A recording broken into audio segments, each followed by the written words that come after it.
की गजब कहानी। शैली गांव का रहस्य। भारत के एक छोटे से गांव बिलपुर में बड़ी अजीब अजीब घटनाएं होती थीं। ये गांव इतना शांत था कि अगर कोई खांस भी दे तो सामने वाले घर में गूंज सुनाई दे। लेकिन यहाँ के लोग, अरे उनसे ज्यादा अनोखे लोग तो कहीं मिल ही नहीं सकते थे।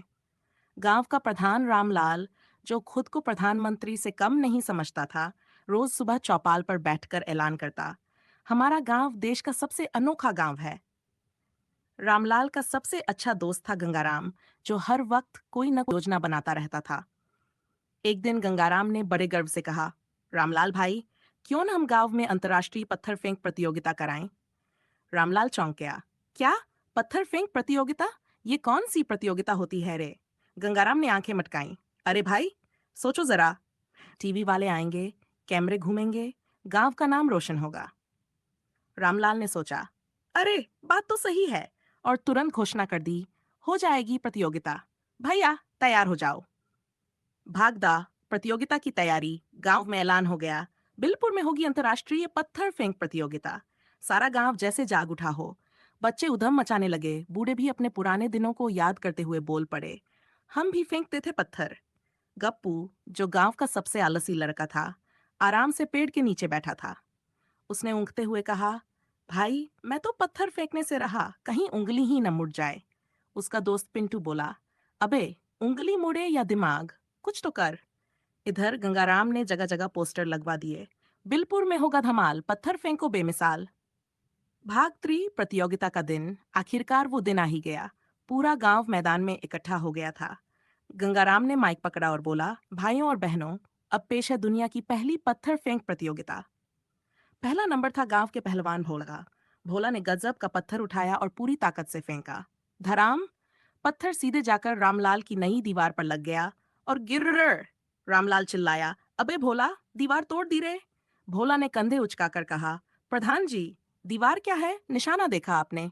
पूरा गांव हंसी से लोटपोट हो गया।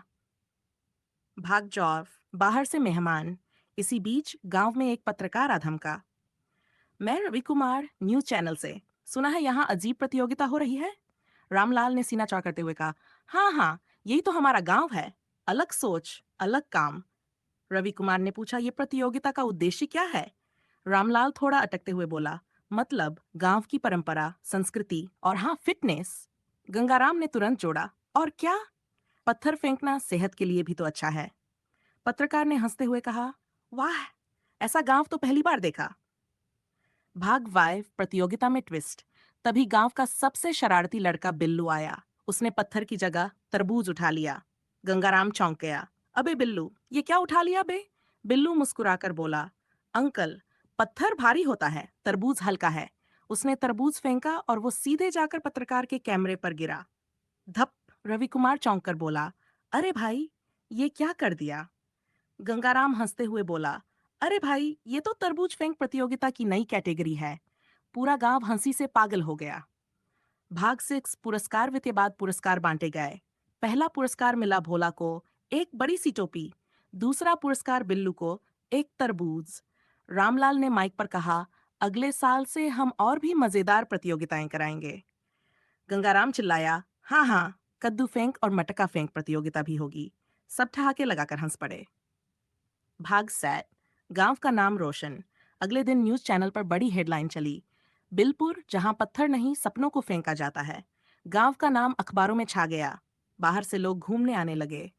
रामलाल ने गंगाराम से कहा, देखा, आइडिया हिट हो गया भाई। गंगाराम बोला, अरे भाई, अगली बार कीचड़ फेंक प्रतियोगिता कराएं। रामलाल ने सिर पकड़ लिया, अबे छोड़ दे। और पूरा गांव हंसी से गूंज उठा। कभी कभी पागल